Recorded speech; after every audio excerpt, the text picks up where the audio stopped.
here's the Bendlerblock. The building itself is built in the interwar period in 1920. It's a house, what little remains of the officer corps under the German army after the Versailles Treaty. But as it starts to expand, they start under the Nazis, they start to occupy other buildings in this area. But this remains as the offices of the High Command here, the Army High Command. In here, they have quite a long history. I mean, early on, many of them, like Tretschau, that led the internal opposition to Hitler within the army for a long time, are quite uneasy with Hitler's rise to power in 1933. Many of them, of course, are quite honourable about it. They think that their loyalty was to the democratic government of the Weimar Republic, and that others are just afraid that the Nazis are genuinely socialist, as in their title, and that they're going to redistribute wealth.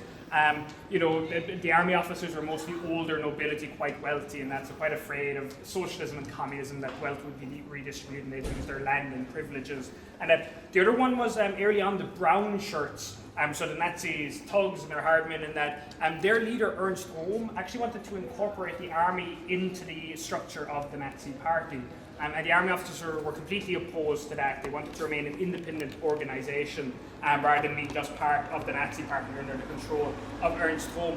But with the Night of Long Knives, which was in July of 1934, when there's an internal purge of the Nazi party, Ernst Röhm was eliminated, and this is when the brown shirts are removed as well. The few remaining members who are considered acceptable become members of the SS. The SS was much more disciplined. The brown shirts weren't just a problem because their leader Ernst Röhm was a challenger to Hitler, and he was also a genuine socialist as well as being a homosexual. But that also they were ill-disciplined, and that they were a threat to Hitler's newfound popularity because they were too inclined towards street fighting and brawls and that sort of thing.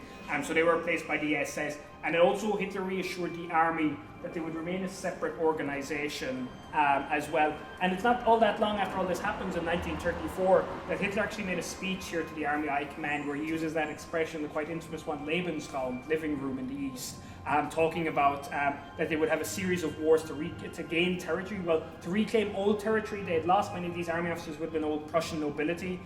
Territory that was lost at the end of World War I. Some of them had former homes there or had owned property in that area and had lost it with the loss of territory at the end of World War I. So to many of this sounded good. Limited wars in the East to reclaim this territory, to capture new territory, and to restore Germany's honour and glory was something. So they actually did, pledge their loyalty to Hitler after the Night of Long Knives with Hitler's speech in 1934.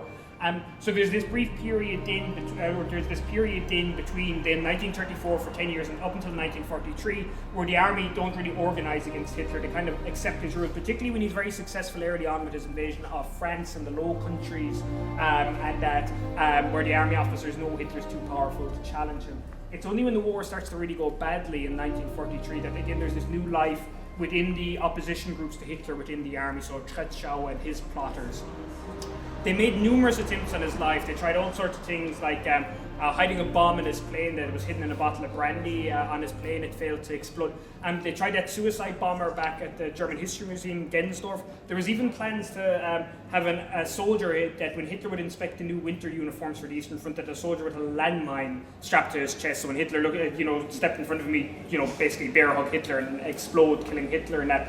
The one that came closest though was led by Stauffenberg. He's got a really long name because he's also former nobility, and I often get it wrong because it was Colonel Klaus Graf Schenk von Stauffenberg, so hence just Stauffenberg from this point onwards. But he'd been a pretty loyal army officer up to this point. He'd fought in the Eastern Front, but he'd been injured seriously serving in North Africa, and he already had his doubts at that point, like what was Germany doing in North Africa, and that they'd known like historical colonies and no real reason to be there. It was considered Italy's sphere of influence. But after he was seriously injured in North Africa, and I mean seriously injured, he lost his right arm, he lost 2 fingers in his left arm, he lost his right eye, and that he returned here to Berlin where he was given an office job here based in the Bendlerblock, and his job was mostly overseeing the training of new recruits for the Eastern Front. But also he was put in charge of what's called Operation Valkyrie. Now, Operation Valkyrie wasn't the actual official name of the plot against Hitler. They call that the plot against the Snake's Head, the idea being that they had to kill Hitler, the Snake's Head, for the plot to succeed. Operation Valkyrie was actually an emergency procedure in the event of a civil uprising, some sort of unrest in Berlin, or an invasion. Operation Valkyrie mobilized reserve defense forces, reserve soldiers, for them to squash any uprisings or rebellions. Stauffenberg altered the plan to make it, to also respond in the event of a coup. So if there's an uprising against Hitler amongst the Nazis or the SS, Operation Valkyrie would also defeat a coup against Hitler, was the idea. And Stauffenberg was meant to be the overseer of this, and anyone else who held positions of authority high up were also involved in the plot as well, or at least knew about it and were willing to stand idly by as it kind of took place, and that, such as General Fromm. But it all hinged on killing Hitler, and as all their other attempts had failed, Stauffenberg took the responsibility upon himself to kill Hitler.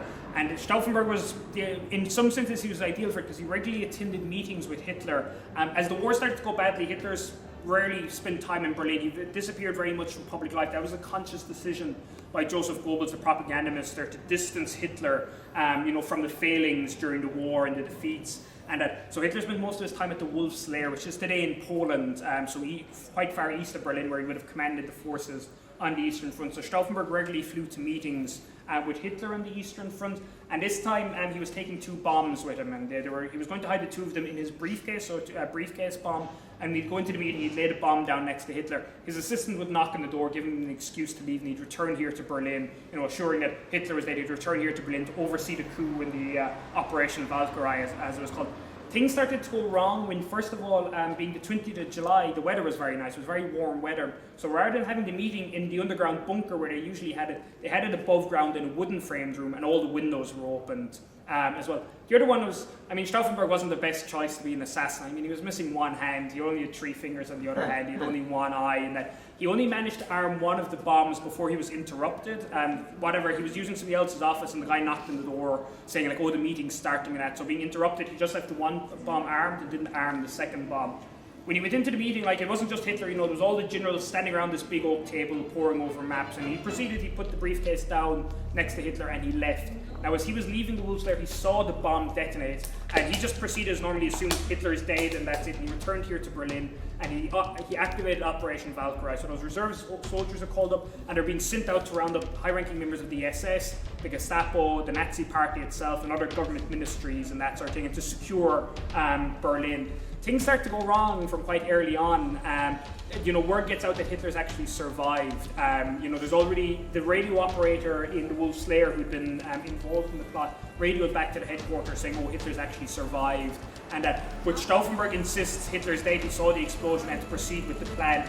But things particularly start to fall apart when they're confronted with Joseph Goebbels, the propaganda minister. When these soldiers show up to arrest them, the soldier, the captain, says to them, of course, you're under arrest for the assassination of the Führer, Adolf Hitler. And Goebbels is like, what are you on about? I just got off the phone with him. And of course, he rings up Hitler, who's in the hospital at that point with only minor injuries. And realizing this, the captain suddenly realizes he's not actually putting down a coup against Hitler, he is the coup against Hitler. So those soldiers are ordered back here to the Bendlerblock to round up the conspirators and that. Now, General Fromm, who I'd mentioned, was kind of on the sidelines. He said, he'll allow the plot to happen and he'll back the plot if it succeeds. And it was he's depicted as being a bit of a careerist in that, and just looking, for advantage. And that when he realizes the plot is falling apart, he takes over the task of rounding up these conspirators and that. And when he returns here to the Bendlerblock, and I think things start falling apart amongst the officers here as well. There's a shootout between some of the army officers as well here within the Bendlerblock. Well, Stauffenberg himself got a minor injury in the shootout here. But when General Fromm arrived here, he knew he was afraid of being caught out, and he thought either he could cover up his connections to the plot, or a radical show of loyalty to Hitler would save him as well. So he immediately ordered the execution of the top plotters, including Stauffenberg. And they were actually brought out here to the center of the courtyard where the step is this part of the memorial, and on the evening of the 20th of July 1944, they were lined up here and shot. In the weeks afterwards, about 6,000 other conspirators, so these are politicians, army officers, Nazi party members, anyone who was a suspect of being involved with the conspiracy are sent to concentration camps, they're executed, they end up in prison, stuff like that. The whole legacy here of Stauffenberg is quite complex as well. He was considered a hero of the German army today, of the Bundeswehr, who still actually have offices in the buildings here as well. So if you're here during weekdays, you'll see people in uniform walking around. But his actual motivation is up for debate. As I said early on, he was a loyal army officer. He fought in the Eastern Front, and he was also a militarist. In all likelihood, if it succeeded, it would have remained like a military dictatorship. and that, but maybe it'd be more lax in terms of mass extermination than that or whatever. It also seems like his intention would have been to make peace in the Western Front, but try and grab as much territory as possible on the Eastern Front, or at least, or even continue the war against the Soviet Union. So all that sort of debate, the what ifs are really up for it. And these guys, I don't know. You might have seen a few of Tom Cruise and Operation Valkyrie, and that they do very much depict them as heroes. They're as almost, like Hollywood heroes and that sort of thing. There's scenes where it implies they're Democrats and that sort of thing. That's all very dramatized and fictionalized to make a good movie. And that, although many of the scenes were actually filmed around here, the execution scene was actually filmed here in the courtyard as well. But today, as I said, there's the Museum of German Resistance in here. A big section of it is given over to Stauffenberg and the army plotters, but they were renovated at the start of the year. So I've also mentioned Georg Elser, who hit a bomb under a podium in a beer hall in Munich in 1939, came very close to killing Hitler as well. And also other groups who resisted them non-violently, such as religious groups who wrote critical letters and did priests who did critical sermons of the Nazis. Even smaller groups, like when the Nazis came to power, all youth organizations were pretty much incorporated into the Nazi youth. But there was actual kids, like teenagers, that went out of their way to avoid Hitler, organizing their own camping trips or their own hiking trips and stuff like that. So it's very interesting. It's a side of history you don't hear all that often from the German perspective, the actual German resistance, which maybe not as big as the French, the Polish, Danish, and these. There still existed a resistance within Germany as well. Guys, go ahead, give a quick look, take a few pictures, and that. Don't take too long, though. Our next stop is the beer garden.